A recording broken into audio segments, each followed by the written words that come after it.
வணக்கம். I'm Dr. Girish Balan. pediatric surgeon and இந்த meeting எதுக்கு இருக்கோம் அப்படின்னா, ஒரு டிஸ்கஸ் அபவுட் சைல்டு. 10 வயசு குழந்தை, 10 நாள் இருமல், சளி, ஜுரம். அந்த குழந்தைக்கு வலது பக்கம் நெஞ்சு பக்கத்துல கேன்சர், கீமோதெரபி 5 சைக்கிள் கீமோ கொடுத்து கேன்சர் சைஸ் வந்து குறைஞ்சு சர்ஜரி எடுத்ததுமே வந்து ஒரு அன்யூஷுவல் அப்ரோச்.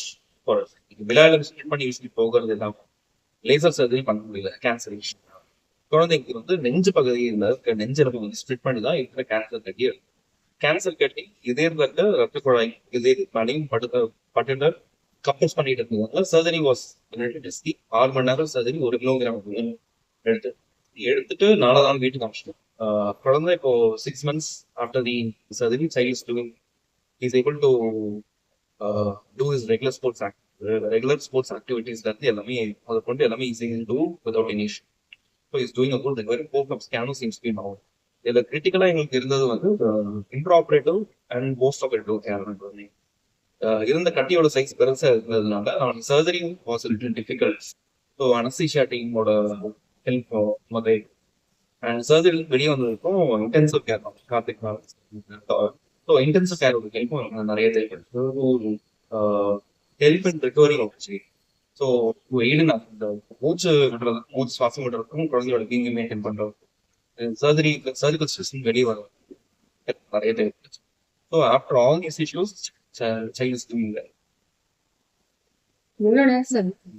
சர்ஜரி 6 மணி நேரம் ஆகும். சார் இது எப்படின்னு சொல்லுவாங்கன்னா பிரைமாடியல் ஜெர்ம்ஸ்.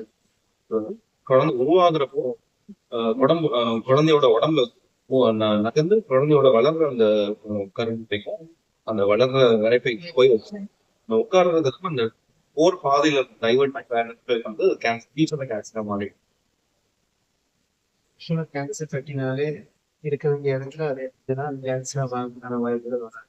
இப்போ வயசு வந்தப்போ குழந்தைங்கள்ல கேன்சர்ன்றது நார்மலா இருக்க வேண்டிய இடம் இல்லாம வேற இடத்துல வேற செல்கள். ஃபார் எக்ஸாம்பிள் கருமுட்டையில இருக்கக்கூடிய செல்கள் வந்து பிஞ்சில் இருக்கிறதுனா அந்த கேன்சர் அந்த போற பாதை வந்து கருமுட்டையில போய் சேரணும் குழந்தை உருவாக்கும். அது போய் சேராம அது எங்கேயோ நடுவில் மாட்டிக்கிறது, மேல இருந்து கீழே இறங்க வருது. கீழே நடுவில் எங்கேயாவது மாட்டிக்கிறதுனா அந்த இடம் வந்து அதுக்கான என்வாயர்மெண்ட் கிடையாது. அந்த காலத்துக்கான என்வாயர்மெண்ட். ஸோ அந்த செல்கள் வந்து கேன்சர்ஸ் எல்லாம் மாறி அது இந்த மாதிரி பிரச்சனைகள். நான் டாக்டர் கார்த்திக். நான் வந்து பீடியாட்ரிஷியன், அப்புறம் இந்த பாப்பா பொறுத்த வரைக்கும் பாத்தீங்கன்னா நார்மல் சளி ஜுரம் தான் இனிஷியலா ப்ரெசென்ட் ஆயிடுச்சு. ஸோ எல்லா சளிக்கும் வந்து நம்ம பயப்படணும்னா பயப்பட வேண்டாம்.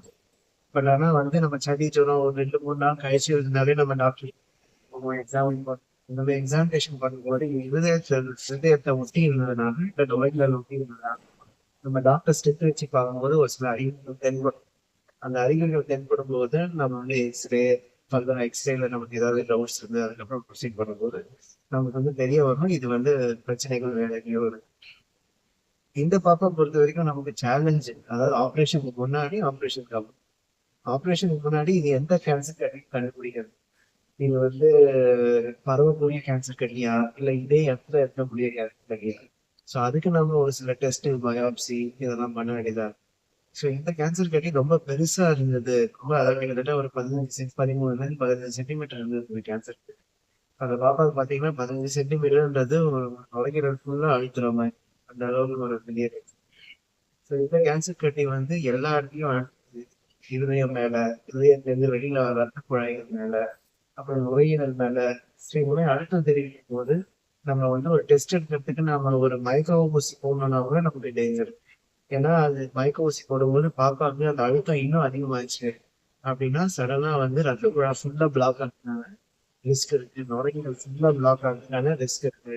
ஸோ இந்த மாதிரி பிரச்சனைகள் தான். ஸோ அதனால இந்த மாதிரி கட்டியை வந்து நம்ம அணுகும் போது நமக்கு நிறைய பேருடைய ஹெல்ப் தேவைப்படுறது. சர்ஜன், ஒரு பீடியாட்ரிஷியன் மட்டும் இல்லாம anaesthesia doctor, in fact even cardiothoracic surgeon கூட நம்ம வந்து பேக்கப்ஸ் வச்சுக்க வேண்டியதா இருக்கு. ஏன்னா சடனா அழுத்தம் தெரிவிச்சு இருதயத்தை நம்ம உடனடியாக ஓப்பன் பண்ணி ரத்த ஓட்டத்தை சீல் கொடுக்கணும் அப்படின்னா நம்ம பைபாஸ்ல போடணும், போடணும் அப்படின்றது அவசியங்கள் தேவைப்படும். ஸோ இது வந்து நார்மலா ஒரு சாதாரணமான இடத்துல நம்ம ஒரு சின்ன பயோப்சி கூட இந்த மாதிரி பண்ண முடியாது. ஸோ இந்த மாதிரி கட்டி நம்ம தென்படும் நம்ம பிளான் பண்ணணும். பிளான் பண்ணி தான் எடுக்க முடியும். அவசரத்தை விட நம்ம ஒழுங்கா நிதானமா கையாளக்கூடிய ஒரு விஷயம். நிறைய பேருடைய சப்போர்ட் வந்து நமக்கு தேவைப்பட்டுச்சு. இந்த ப்ராப்ளம் அதே மாதிரி தான் நம்ம பிளான் பண்ணணும். இப்ப கட்டி பெருசா இருக்கும் போதே நம்ம சர்ஜரி போக முடியாது. போனா இன்னும் ரிஸ்க் அதிகமாகும். ஸோ கட்டியுடைய சைஸை குறைக்கிறதுக்கு நம்ம மருந்துகள் முதல்ல கொடுத்து அந்த 2 சென்டிமீட்டர் சைஸ் நம்ம குறைச்சு. ஆனா அந்த 2 சென்டிமீட்டர் சைஸ் குறைச்சதே நமக்கு ஆபரேஷன்ல பெரிய ஈஸியா வந்து நம்ம விளையாடுறதுக்கான 15ல இருந்து 13 சென்டிமீட்டர் ஆனா கூட நமக்கு அது ஒரு பெரிய டிஃபரன்ஸ். ஏன்னா ஒரு 1 சென்டிமீட்டர் நமக்கு அழுத்தம் ஒரு ரத்த குழாயோட அழுத்தம் வந்து ரிலீவ் ஆச்சுன்னா கூட நமக்கு அந்த டேஞ்சர் ரிஸ்க்ல இருந்து பார்ப்பாங்க. ஸோ இந்த மாதிரி சுச்சுவேஷன் நம்ம அதுக்கு எத்தனை கையாளணும். ஆப்ரேஷனுக்கு அப்புறம் ஒன்ஸ் கட்டி வெளில வந்தோடனே நமக்கு என்ன முக்கியமான விஷயம் ஐசியூல நம்ம பார்த்தோம்னா, பாப்பா வந்து சடனா இவ்வளவு நாள் கட்டி இது 10 நாள்ல ஏற்பட்ட கட்டி கிடையாது. பல மாசங்களா இருக்கக்கூடிய கட்டி 10 நாளைக்கு தான் நமக்கு தெரியும். ஸோ பாப்பா வந்து அந்த நுரையீரல் விரியணும். நுரையீரல் விரிஞ்சு பாப்பா வந்து அந்த நுரையீரலுக்கு மூச்சு விடுறதுக்கு கஷ்டமாகும். அப்புறம் ஊட்டச்சத்து குறைபாடுகள் இருக்கும். இவ்வளவு நாள் கட்டி இருந்ததுனால. ஸோ ஊட்டச்சத்தை ஊக்குவிக்கணும். அப்புறம் போஸ்ட் ஆபரேஷனா பாப்பாக்கு நன்கு எக்ஸசைஸ்லாம் நம்ம நுரையீரல் விரிவாக.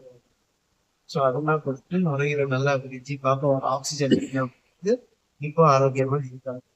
ஸோ